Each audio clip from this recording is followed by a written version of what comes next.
Hello guys, welcome to Tech Tricks tutorial. In today's video, I will show you CapCut how to change background color. So let's get started. First thing you want to do is click on the video. Now look for Remove BG because we're going to be removing the background. Then click on Auto Removal. Now just wait for it to finish.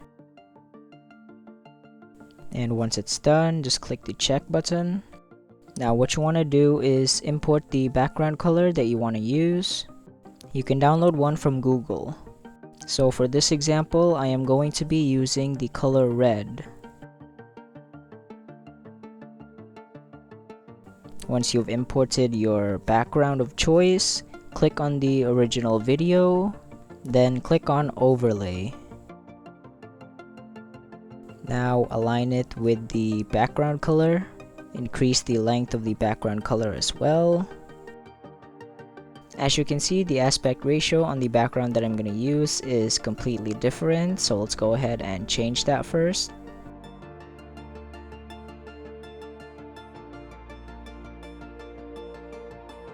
Since my video is in landscape mode, I'm going to set it to 16:9. So now let's just go ahead and adjust it. And there you go. That's pretty much it. Thank you for watching this video.